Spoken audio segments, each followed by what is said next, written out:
મારું નામ સિસોદિયા માનવી વિજયભાઈ. હું ગુંદારા સિમ શાળામાં ધોરણ 3 માં અભ્યાસ કરું છું. આપણે વર્ષ દરમિયાન ધાર્મિક, સામાજિક અને રાષ્ટ્રીય તહેવારોની ઉજવણી કરીએ છીએ. 15મી ઓગસ્ટ અને 26મી જાન્યુઆરી આપણા મહત્વના રાષ્ટ્રીય તહેવારો છે. આ તહેવારો સમગ્ર રાષ્ટ્રમાં આનંદ અને ઉલ્લાસથી ઉજવાય છે.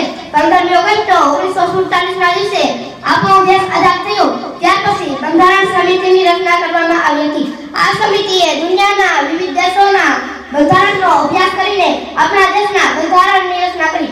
26મી જાન્યુઆરી 1930ના દિવસે લાહોરમાં રાવી નદીના કિનારે એક સભા યોજવામાં આવી હતી. જવાહરલાલ નહેરુ આ સભાના અધ્યક્ષ હતા. આ સભામાં સ્વરાજની પ્રતિજ્ઞા લેવામાં આવી હતી.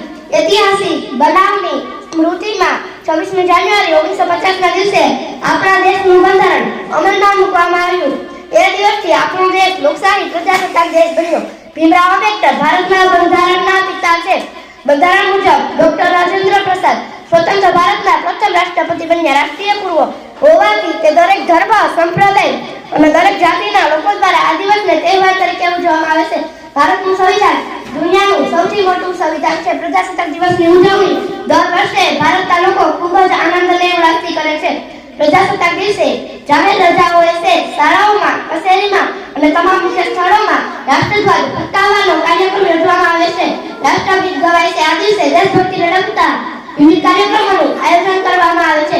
કેટલીક શાળાઓમાં સાંસ્કૃતિક કાર્યક્રમો કે રમત ઉત્સવ પણ યોજવામાં આવે છે. કેટલાક સ્થળે પ્રભાત ફેરી પણ નીકળે છે. એમાં ઘણા લોકો જોડાય છે. તેઓ દેશભક્તિના ગીતો ગાય છે અને દેશ પ્રેમને લગતા સૂત્રો પણ પકારે છે. આ દિવસે આખું વાતાવરણ દેશભક્તિથી ભરેલું રહે છે. હજુ પણ આપણા દેશમાંથી ગરીબી, બેકારી, નિરક્ષરતા, અજ્ઞાન, વહેમ અને અંધશ્રદ્ધા દૂર થયા નથી. પ્રજાસત્તાક દિન નિમિત્તે આપણે આપણા દેશમાંથી આ બધા દૂષણોને દૂર કરવાનો સંકલ્પ કરીએ. આપણે આપણા દેશને આબાદ બનાવવા માટે